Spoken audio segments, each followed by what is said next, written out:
Hello friends, angel story hub में आप सबका स्वागत है। दर्द ए इश्क पार्ट 1। ए नंदू, सुनना, मैं तेरे से बहुत प्यार करता हूँ। तू मेरे प्यार को एक बार कबूल तो कर। अम्मा कसम, दुनिया की सारी खुशियाँ, दौलत, शोहरत तेरे कदमों में लाकर रख दूंगा। रघु नंदिनी के हाथों को पकड़कर गिड़गिड़ाते हुए अपने प्यार की भीख मांगते हुए बोला। लेकिन नंदिनी ने बड़ी ही बेरुखी से अपना हाथ रघु के हाथ से खींचते हुए तंज भरे लहजे में कहा, अच्छा मेरे कदमों में दौलत शोहरत लाके रखोगे, लेकिन ये दौलत आएगी कहाँ से? तुम्हारा बाप छोड़कर गया है या तुम्हारी अम्मा? नंदिनी ने हंसते हुए रघु का मजाक उड़ाया तो उसके आसपास में खड़ी नंदिनी की सहेलियां भी रघु के ऊपर हंसने लगी। रघु ने अपनी आंसू भरी नजरों से नंदिनी को देखते हुए कहा, ए नंदनी, तू जो चाहे मुझे बोल, लेकिन मेरे माँ बाप का मजाक मत उड़ा। वो मेरे लिए भगवान है और मैं उनके खिलाफ कुछ गलत नहीं सुन सकता हुआ। अच्छा, अगर वह भगवान है तो उनकी तस्वीर घर के मंदिर में लगाकर उनकी पूजा ही क्यों नहीं कर लेते? तुम मुझे क्यों लेक्चर दे रहे हो? और वैसे भी मुझे तुमसे बात करने का कोई शौक नहीं है, तो अपनी ये शक्ल उठाकर दफा हो जाओ यहाँ से। वैसे भी आज मेरी शादी है और मैं अपनी तुम जैसे किसी गुंडे मवाली और भिखारी की शक्ल देखकर मैं आज का दिन खराब नहीं करना चाहती, so get out of my sight. Exclamation mark quote. नदनी ने इतना कहकर अपने लंबे बालों को झटका और फिर रघु को हल्का सा धक्का देते हुए अपनी सहेलियों के साथ उसके बगल में से निकल आगे बढ़ गई। पर रघु ने जब उसे आगे बढ़ते हुए देखा तो वह उसके पीछे दौड़ा और पीछे से ही उसे अपनी तरफ घुमाते हुए उसके पैरों में गिरकर गिड़गिड़ाते हुए बोला, नंदनी प्लीज मुझे छोड़ के मत जा, मैं मर जाएगा तेरे बिना। तू मुझे गुंडा मवाली बोलती है ना, तो मैं अपने आप को बदल लेगा, बिल्कुल शरीफ बन जाएगा तेरे लिए। अपन अपनी मेहनत की कमाई से हमारे लिए बहुत बड़ा घर बनवाए। रघु हाथ जोड़कर रोते हुए, पर प्लीज मत ना मुझे छोड़ के। रघु की हालत देखकर वहां आने जाने वाले लोगों को भी उस पर तरस आ रहा था, लेकिन नंदिनी और उसकी सहेलियां उसके ऊपर हंस रही थी। नंदिनी की एक सहेली ने आगे आकर रघु को देखते हुए मुंह बनाकर कहा, ओ गॉड, तुम नंदिनी से प्यार करने के बारे में सोच भी कैसे सकते हो? शक्ल देखो पहले अपनी, फिर नंदिनी की देखो, और फिर आखिर में तुम ही डिसाइड करो कि तुम नंदिनी के लायक हो या नहीं। उसकी दोस्त के इस तरह कहने पर रघु ने अपने चेहरे को हाथ लगाया। हाँ, वो इतना अट्रैक्टिव नहीं था। सांवला सा रंग, बिखरे बाल, काली गहरी आंखें और उस पर से उसका दुबला पतला शरीर। वो किसी भी एंगल से नंदनी की बराबरी नहीं कर सकता था। वही नंदिनी को अगर खूबसूरती की मल्लिका कहेंगे तो वह भी कम नहीं था। अच्छी खासी हाइट, गोरा रंग, भूरी आंखें और सुनहरे घुंघराले लंबे बाल। शहर के सबसे अमीर खानदान की खूबसूरत लड़की थी वह, और इसी सब की वजह से नंदिनी घमंड में चूर थी। गरीब लोगों से उसे सख्त नफरत थी। अपने पैरों की जूती के बराबर रखती थी वह गरीब लोगों को, और वही रघु उर्फ राघव सिंह रघुवंशी, उस शहर का लोकल मवाली गुंडा, जो छोटे मोटे धंधे करके अपना और अपनी छोटी बहन का पेट पालता था। टिन का एक छोटा सा मकान था उसका, जिसमें वह और उसकी बहन रहते थे। रघु की लाइफ में नंदिनी के आने से पहले सब सही चल रहा था, बिल्कुल सिंपल जिंदगी जी रहा था वो। एकदम मस्त मौला टाइप, लेकिन एक बार मार्केट में ही उसकी मुलाकात नंदनी से हो गई और फर्स्ट टाइम मीटिंग में ही उसे फर्स्ट साइट लव हो गया। बस फिर उसके बाद वह पागल सा हो गया था, हर पल नंदिनी का पीछा करना, उसे महसूस करना, बार बार उससे बात करने की कोशिश करना, यही रघु का रूटीन बन चुका था। ऐसा नहीं था कि रघु ने पहली बार ही नंदिनी से अपने प्यार की भीख मांगी हो। हर बार जब भी वह उससे मिलता था वह उससे अपने प्यार का इजहार करता था। लेकिन नंदिनी हमेशा की तरह उसके स्टेटस और उसके लुक का मजाक उड़ाकर साइड से निकल लेती थी।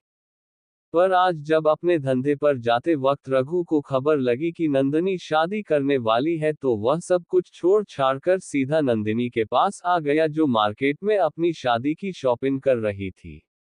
और तब से वो पूरे मार्केट से गुजरते हुए में उससे भीख मांग रहा था, उसके सामने गिड़गिड़ा रहा था उसके प्यार को एक्सेप्ट करने के लिए।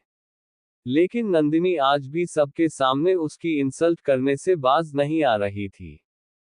अभी भी जब रघु उसके पैरों के पास घुटनों के बल हाथ जोड़कर बैठा अपने प्यार की भीख मांग रहा था, तब भी वह उसे देखकर अजीब तरह से मुस्कुरा रही थी, जैसे उसे काफी मजा आ रहा हो उसे इस तरह देखने में। आखिर में जब उसका मन भर गया तो उसने रघु के सीने पर अपनी हिल से जोरदार वार कर पीछे धकेला। रघु थोड़ा पीछे की और जमीन पर लुढ़क गया, लेकिन अपनी कोहनी का सहारा लेकर वह जमीन पर पड़ा हैरानी और बेबसी से नंदिनी को देखने लगा। नंदिनी आगे आई और उसकी तरफ झुककर बड़ी ही बेशर्मी से बोली, हो गया तुम्हारा टाइम्स अप, मुझे जाना है अपनी शादी के लिए तैयार होने। भाई मैं तो काफी एंजॉय करने वाली हूं, पर तुम ना अपनी वो सस्ती सी शराब पीकर दुख मनाना। ओके। नंदिनी ने पलके झपकाते हुए उसे फ्लाइंग किस दिया और फिर ढंग से खड़ी होकर अपनी सहेलियों के साथ कार में बैठकर वहां से चली गई। वही उसके जाने के बाद रघु बेबसी से जमीन पर पड़ा उसकी गाड़ी को जाते देखता रहा। उसके आंखों में से अभी भी आंसू की धारा बह रही थी। उनके वहां से जाने के बाद ही रघु जल्दी से खड़ा हुआ और उस कार के पीछे दौड़ता हुआ बोला, नहीं नंदिनी। मुझे छोड़कर मत जा रे।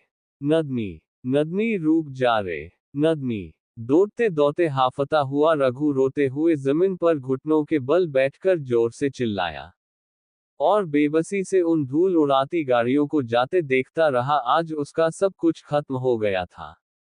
जिससे वो इतना प्यार करता था, वह चली गई थी सिर्फ इसीलिए क्योंकि उसके पास पैसा नहीं था, शोहरत नहीं थी, दौलत नहीं थी, उसके पास लुक्स नहीं थी। सड़क पर आती जाती गाड़ियों में से लोग रघु को गालियां देने लगे क्योंकि रघु सड़क के बीच में बैठा था, लेकिन रघु को कोई फर्क नहीं पड़ा। किसी की आवाज उसके कानों में नहीं जा रही थी क्योंकि उसके कानों में तो पहले ही नंदिनी की बोल गूंज रहे थे, दौलत लाके रखोगे, कहां से आएगी ये दौलत? तुम जैसे भिखारी की शक्ल देखकर मैं आज का दिन खराब नहीं करना चाहती। तुम ना वह अपनी सस्ती शराब पीकर दुख मनाना। तकरीबन 2 घंटे बाद रघु उस सड़क से खड़ा हुआ और वहां से निकलकर अपने आंसू पोंछता हुआ एक छोटी सी शराब की दुकान पर जा पहुंचा। वो वहां ड्रिंक करने लगा। दिन से रात हो चुकी थी लेकिन रघु पीता ही रहा। उसे कोई संभालने वाला नहीं था और अब तक वह पूरा नशे में धुत हो चुका था। रात काफी हो चुकी थी और दुकान वालों ने रघु को नशेड़ी समझकर दुकान से उठाकर बाहर फेंक दिया, क्योंकि रघु में अब तक की शराब का एक भी पैसा नहीं दिया था। रघु उन दुकान वालों को गंदी गंदी गालियां देने लगा। नशे में लड़खड़ाते हुए वह वहां खड़ा हुआ और बस उसी सड़क पर हाथ में बोतल लिए वो बड़बड़ाता हुआ आगे बढ़ने लगा। नंदिनी मुझे छोड़कर चली गई। तुमने क्यों किया ऐसा नंदिनी?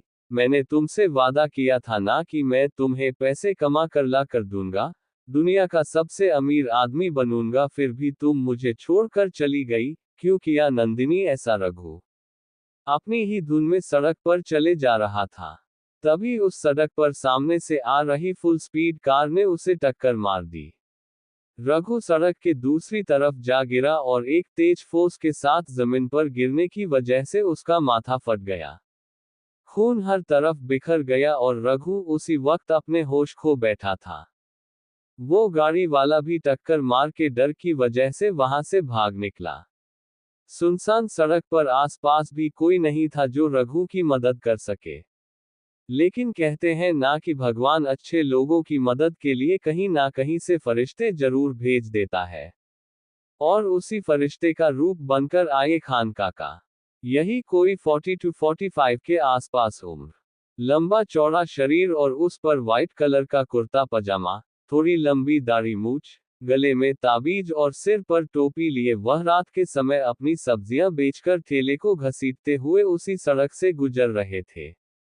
उसी वक्त रघु पर नजर पड़ते ही वह अपने ठेले को वहीं छोड़कर उसकी तरफ जल्दी से दौड़ते हुए आए। अंधेरे में दूर से रघु का चेहरा नहीं दिख रहा था, लेकिन पास आते ही खान काका ने रघु को पहचान लिया था और रघु की ऐसी हालत देखकर वह काफी घबरा गए थे। उन्होंने जल्दी से रघु को उठाया और कोई साधन ना मिलने पर अपने ठेले पर ही उसे लिटाकर वहां के किसी छोटे से अस्पताल में उसे भर्ती करवा दिया। रात का समय था, ऐसे में खान काका को घर जाकर अपनी बीवी बच्चों को भी संभालना था, लेकिन डॉक्टर ने रघु की हालत काफी गंभीर बताई थी और वह रघु को इस हालत में अकेले छोड़कर नहीं जाना चाहते थे। आखिर में उन्होंने फैसला किया कि वह रघु के होश में आने तक यही हॉस्पिटल में रहेंगे। पूरी रात रघु का ऑपरेशन चलता रहा। खान काका पैसे को इंतजाम के लिए अपने करीबियों को फोन करते रहे, लेकिन किसी ने भी मदद नहीं की। आखिर में खान काका ने अपनी जमा पूंजी और जितने भी थोड़े बचे कुचे पैसे थे वह हॉस्पिटल में रघु के इलाज के लिए दे दिए। वो पूरी रात वहीं ऑपरेशन थिएटर के बाहर बैठकर रघु की सलामती की दुआ करते रहे। Thank you. आप सबको कहानी कैसी लगी कमेंट करें, लाइक और शेयर करना ना भूलें। नेक्स्ट पार्ट देखने के लिए चैनल को सब्सक्राइब करें।